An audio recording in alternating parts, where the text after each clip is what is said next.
योग गुरु बाबा रामदेव ने भारत सरकार द्वारा लाई गई अग्निपथ योजना के विरोध में देश भर में चल रही हिंसक घटनाओं पर बोलते हुए कहा कि युवाओं को अग्निपथ पर नहीं योग पथ पर चलना चाहिए और जो योग पथ पर चलेगा वह विरोध भी करेगा तो वह विरोध अहिंसक होगा। उन्होंने कहा कि आंदोलन होने चाहिए लेकिन अहिंसक। योग गुरु बाबा रामदेव ने कहा कि भारत सरकार द्वारा लाई गई अग्निपथ योजना में अगर कोई करेक्शन होना है तो वह सरकार करेगी और कर भी रही है। आग लगाने, ट्रेन फूंकने से देश का नुकसान होता है और राष्ट्रीय संपत्ति का भी नुकसान होता है। किसी भी युवा को ऐसा नहीं करना चाहिए। जिसे सेना में जाकर युवा देश की सेवा करना चाहता है, क्या उसे फूंक कर वह सेवा कर सकेंगे? उन्होंने कहा कि युवाओं को अपना हौसला बनाकर रखना होगा और अगर विरोध करना भी है तो अहिंसक तरीके से किया जाना चाहिए। उन्होंने कहा कि सरकार इस विषय पर कुछ न कुछ समाधान जरूर निकालेगी।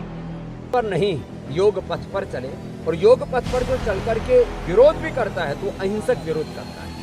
अहिंसक आंदोलन होने चाहिए। अहिंसक धर्म, अहिंसक राजनीति, अहिंसक खेती, अहिंसक व्यापार और मीडिया में भी अहिंसक एंकर होने चाहिए। नहीं तो एंगर में भर जाते हैं कई बार एंकर भी। तो सब जगह अग्निपथ नहीं, योग पथ पर चले और अग्निपथ जो योजना है उसमें भी जो कुछ करेक्शन होगा सरकार और कर रही है और करेगी। आग लगाने से, ट्रेन फूंकने से देश का नुकसान होता है और यह राष्ट्रीय संपत्ति का नुकसान, यह आत्मघात है। ये किसी भी युवा को नहीं करना चाहिए क्योंकि जिस मिलिट्री में रह करके आप देश की सेवा करना चाहते हैं, देश फूंक करके देश की सेवा करेंगे, ये गलत बात है। युवाओं से कुछ कहना चाहेंगे?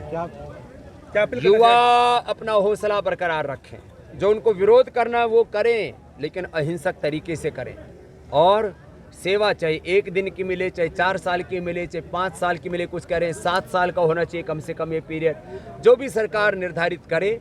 और जितने भी देश के बुद्धिजीवी हैं सबकी राय आ चुकी है, सबके स्वर सत्ता के कानों तक पहुंच चुके हैं। मुझे लगता है धीरज रखने की आवश्यकता है, धैर्यपूर्वक इस अब आंदोलन के स्वर भी अब गूंज रहे हैं तो कुछ ना कुछ समाधान अवश्य निकलेगा। थोड़ा शांति का योगदान। अभिभावकों के लिए कुछ कह दीजिए। पहली बार हमने योगासन स्पोर्ट्स फेडरेशन और वर्ल्ड योगासना के माध्यम से यह कोशिश की है भारत में, तो इसको हमने प्रतिष्ठापित कर दिया है एक खेल के रूप में। अब हम इसको ओलंपिक में भी योगासन को लेकर के जाएंगे क्योंकि योगासन स्पोर्ट्स फेडरेशन और वर्ल्ड योगासना का जो पूरा का पूरा ये अब एक नव अभियान शुरू हुआ है कि खेलों में भी योग आसन को सम्मिलित किया जाए। कुछ लोगों ने इसका विरोध किया था लेकिन हमने इसको सम्मिलित करवाया।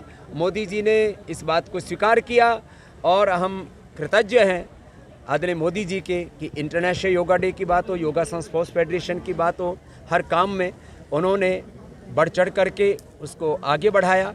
एक ऐसा व्यक्तित्व हमें देश को मिला है जो खुद योग करते हैं। देश में प्रधानमंत्री योग करते हैं, देश के अधिकतम मुख्यमंत्री, नेता, अभिनेता, सब विवेकशील लोग योग करते हैं। एक अच्छा युग है जिसमें हम जी रहे हैं।